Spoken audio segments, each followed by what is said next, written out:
হাসিল তো এখন এই বাজারে ডিক্লেয়ার দিছে তো এক গরু 500 টাকা। এক গরু 500। এটার দাম চাইতেছে 3 লাখ। আমি আছি মতের বাজার গরু বাজার, এটা হচ্ছে রাঙ্গুনিয়া পৌরসভা, একটা অনেক বড় গরু বাজার। দাম কত যাচ্ছেন আঙ্কেল? এটার দাম চাইতেছে 3.5 লক্ষ। 3.5 লক্ষ টাকা। এটা ওজন কেমন হইতে পারে আঙ্কেল? 9 মণ হবে। 9 মণের মতো হবে না? এটা দামাদামি ক্রেতা আসছে? জি, দামাদামি হইছে? হয় নাই এখনো দামাদামি হয় নাই না? কাস্টমার কম মূল্য হইতেছে আর কি। দাম কম চাচ্ছে। আর এখানে 270 280 এভাবে মূল্য হইতেছে আর কি। আর এটার দাম কেমন, কত চাইছেন আঙ্কেল? এটা চাইতেছে 1,80,000 এরকম। এটার দাম চাইতেছে 3 লাখ। আর পাশে এটা আঙ্কেল, হ্যাঁ এগুলো কেমন চাচ্ছেন দাম? এটা জি। এটা চাইতেছে 80,000 শুধু। আর এটা আঙ্কেল? এটা চাইতেছে 1,60,000। 1,60,000। জি। এগুলো কি আপনার গরু মনে হয় না? এটা 1,40,000।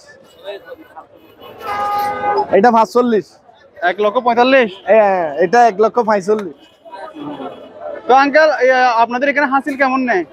হাসিল তো এখন এই বাজারে ডিক্লেয়ার দিছে তো এক গরু 500 টাকা। এক গরু 500 টাকা করে? জি জি জি, লোহাজার হাট। লোহাজার হাট না? ঐতিহ্যবাহী বাজার এটা। আঙ্কেল আপনার নাম্বারটা বলা যাবে? আমার নম্বর অবশ্যই বলা যাবে। নাম্বারটা বলেন। 0181116838। কেউ তো আপনার সাথে যোগাযোগ করলে তো করে নিতে পারবে মনে হয়। অবশ্যই অবশ্যই অবশ্যই। ঠিক আছে আঙ্কেল।